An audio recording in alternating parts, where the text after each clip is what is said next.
Hello दोस्तों, आप सभी का हमारे YouTube चैनल वेल टुमारो में स्वागत है। आज का यह वीडियो सीटेट से संबंधित है। सीटेट के अंतर्गत एक विषय आता है पर्यावरण अध्ययन। हम उसी के बारे में आज बात करेंगे। कल की वीडियो में हमने NCERT क्लास 3 का चैप्टर 1, चैप्टर 2 और चैप्टर 3 को कवर किया था। आज की इस वीडियो में भी हम कम से कम 3 या 4 चैप्टर को कवर करने का प्रयास करेंगे। आप बस वीडियो को ध्यान से देखते रहिए, आपको कुछ रटना नहीं है। आप इसको 2 या 3 बार देखिएगा, आपको ऑटोमेटिक सभी चीजें याद हो जाएंगी। इसमें रटने वाला कुछ ऐसा पोर्शन नहीं है। तो चलिए हम वीडियो को स्टार्ट करते हैं। तो आज हम स्टार्ट करेंगे पार्ट 4 से। चैप्टर 4 का नाम क्या है? हमारा पहला स्कूल। इसका पहला पॉइंट है बच्चों का पहला स्कूल परिवार होता है, यानी कि तो बच्चों का पहला स्कूल कौन सा हुआ? परिवार हुआ। सेकंड पॉइंट है बच्चे अपने परिवार से ही सबसे पहले सीखना शुरू करते हैं। तो बच्चे सबसे पहले सीखना कहाँ शुरू करते हैं? परिवार में सीखते हैं। जैसे उसके परिवार में माता पिता होते हैं, भाई बहन और भी बहुत रिश्तेदार होते हैं, वह उन्हीं से सीखने का प्रयास करते हैं। तो बच्चे सबसे पहले कहाँ से सीखते हैं? अपने परिवार से सीखते हैं। हम परिवार में एक दूसरे से बहुत कुछ सीखते हैं। बच्चे जो होते हैं परिवार में एक दूसरे से उन्हें बहुत कुछ सीखने का मौका मिलता है। बच्चों से अपने परिवार वालों को हंसने, गाना गाने आदि के तरीकों के बारे में कक्षा में चर्चा की जा सकती है। इससे वह अपने परिवार के लोगों की खासियत भी पहचान सकेंगे। तो हमें क्या करना चाहिए? कक्षा में बच्चों से उनके परिवार वालों के बारे में बात करना चाहिए। वो क्या करते हैं, कैसे हंसते हैं, कैसे गाना गाते हैं, उन सभी के बारे में बात करना चाहिए। इससे क्या होगा? उनके परिवार के लोगों की वह अपने बारे में जानेंगे और उन्हें समझेंगे। अब हम बात करते हैं पार्ट 5 के बारे में। पार्ट 5 का नाम है छोटू का घर। इसका पहला पॉइंट है मकान कब घर बन जाता है। इस पर कक्षा में चर्चा करने से बच्चे मकान और घर के अंतर को समझते हैं। तो हम उनसे कक्षा में मकान के बारे में चर्चा करेंगे और घर के बारे में चर्चा करेंगे, जिससे वह मकान और घर के अंतर को समझ सकें। नेक्स्ट पॉइंट है बच्चों से उनके घर की बातचीत को संवेदनशीलता से करने की जरूरत होती है।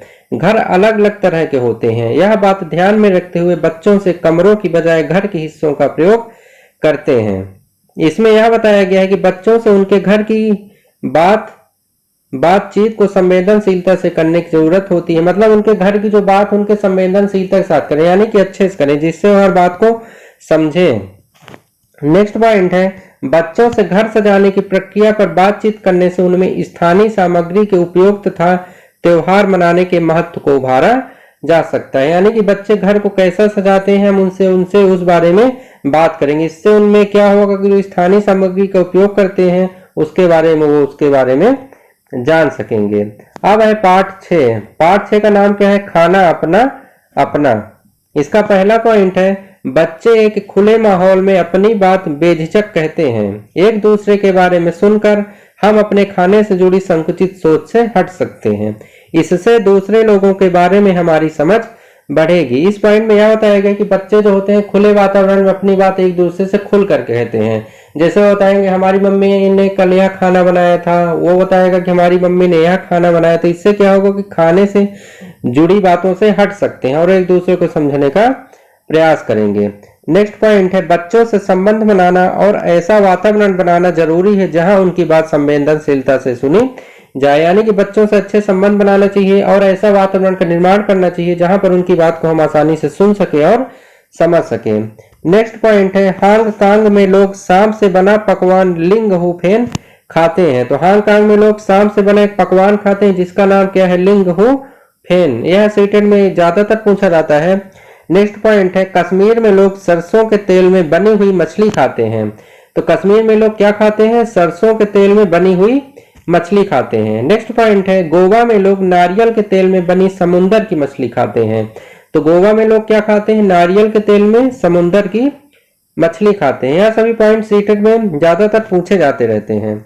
नेक्स्ट पॉइंट है केरल में 2 चीजें लगती हैं, नारियल और टैप ओका। तो केरल में केवल 2 चीजें उगाई जाती हैं, नारियल और टैप ओका। टैप ओका को क्या कहते हैं? कसावा कहते हैं। केरल में लोग नारियल में डली हुई किसी भी करी के साथ उबला हुआ टैप कोया खाते हैं। तो केरल में लोग क्या खाते हैं? नारियल में डली हुई किसी भी करी के साथ उबला हुआ टैप ओका खाते हैं। यह 4-5 पॉइंट जो अभी बताए हैं सभी सीटेट के लिए बहुत ही इंपॉर्टेंट है, सीटेट में अक्सर पूछे जाते हैं। अब हम बात करेंगे पार्ट 7। पार्ट 7 का नाम क्या है? बिन बोले बात।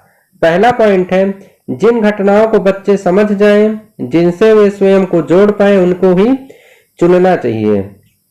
तो इसमें यह बताया गया है कि हम जिन घटनाओं को बच्चे समझ सकते हैं, वह उनसे कुछ सीख सकते हैं, उनमें आपस में संबंध बना सकते हैं, हमें उन्हीं के बारे में बात करना चाहिए। स्कूल में सभी को एक दूसरे से कुछ ना कुछ सीखने का मौका मिलना चाहिए। मतलब जो बच्चे आपस में एक दूसरे कुछ ना कुछ सीखते हैं, इसलिए उनसे आपस में एक दूसरे से बात करनी देनी चाहिए, जिससे वह एक दूसरे को सीख सके और समझ सके।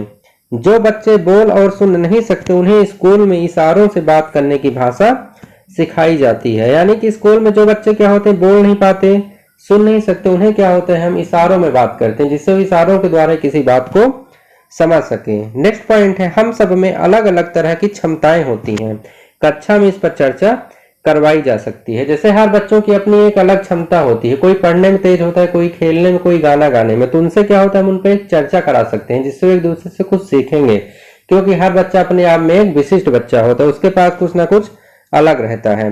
नाच में इशारों और चेहरों के हाव भाव का इस्तेमाल करते हैं, इन्हें मुद्राएं कहते हैं। तो मुद्राएं किन्हें कहते हैं, नाच में इशारा किया जाता है और चेहरे का हाव भाव यानी कि एक्सप्रेशन, उनसे को क्या कहते हैं, मुद्राएं कहते हैं। अब हम बात करेंगे पाठ 8। पाठ 8 का नाम क्या है, पंख फैलाएं उड़ते जाएं। पहला पॉइंट है, हमारा राष्ट्रीय पक्षी मोर है। तो हमारा राष्ट्रीय पक्षी कौन सा है, मोर।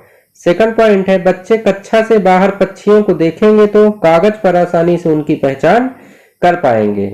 इस पॉइंट में यह बताया गया कि बच्चे जब कक्षा से बाहर पक्षियों को उड़ते हुए देखेंगे तो उनके बारे में वो पहचान जाएंगे, वो कौन सा पक्षी किस रंग का है, वह कैसा दिखता है, तो कागज पर वो उनका क्या करेंगे, आसानी से चित्र बना पाएंगे। बच्चों की पक्षियों में रुचि बढ़ाने के लिए उन्हें पक्षियों को चुपचाप देखने के लिए कहा जा सकता है। जैसे कोई पक्षी चुपचाप बैठा है, तो आप बच्चा कोई देख रहा है ध्यान से, तो आप उसे देखने दीजिए, उससे क्या होगा, उसके अंदर रुचि बढ़ेगी और वह उसके बारे में कुछ समझ पाएगा। जैसे चिड़िया है या कौवा है, तो उनमें अंतर भी कर पाएगा यदि उसे ध्यान से देखेगा। यदि आप उसे बीच में टोक देंगे तो वह सब कुछ भूल जाएगा। नेक्स्ट पॉइंट है, मैना झटके से अपनी गर्दन आगे पीछे करती है। तो मैना क्या करती है, झटके से अपनी गर्दन को आगे पीछे तेजी के साथ घुमाती है। और उल्लू जो होता है अपनी गर्दन पीछे तक घुमा सकते हैं, यानी कि उल्लू क्या करता है, अपनी गर्दन को पीछे तक काफी झुका लेता है। पक्षियों के पंख अलग अलग रंगों व डिजाइन के होते हैं, उनके पंख उड़ने में मदद करते हैं। पंख उनके शरीर को भी गर्म रखते हैं। समय समय पर पक्षियों के पुराने पंख झड़ जाते हैं और नए पंख आ जाते हैं। यानी कि जो पक्षियों के पंख क्या होते हैं, अलग अलग रंग के होते हैं, अलग अलग डिजाइन के होते हैं। जो पंख जो होते हैं उन्हें उड़ने के लिए सहायक भी होते हैं। और समय समय पर पक्षियों के पंख क्या होते हैं, झड़ जाते हैं और उसके स्थान पर नए पंख आ जाते हैं। तो आज की इस वीडियो में हमने पार्ट 4, पार्ट 5, पार्ट 6, पार्ट 7 और पार्ट को कवर किया है। आप इस वीडियो को 2 या 3 बार देख लीजिएगा, इसमें कोई रटने वाली चीज नहीं, आप आसानी से समझ जाएंगे। सीटेट में ऐसे ही प्रश्न पूछे जाते हैं, यदि आप इसको देख लेंगे तो आपको बुक पढ़ने की जरूरत नहीं पड़ेगी। बुक से जितने भी पॉइंट महत्वपूर्ण बन सकते थे, जो सरल थे और कठिन थे, हमने सभी को इस वीडियो में डिस्कस किया है। आप कमेंट बॉक्स में जरूर बताइएगा आपको यह वीडियो कैसा लगा। यदि आपको यह वीडियो अच्छा लगा तो इसे लाइक करिएगा और अपने दोस्तों के साथ शेयर भी करिएगा। और यदि आप हमारे इस चैनल पर नए हैं तो इसे सब्सक्राइब भी करिएगा, जिससे आपको आगे आने वाली इसी तरह की महत्वपूर्ण वीडियो की नोटिफिकेशन आसानी से पहुंच सके। Thanks for watching video.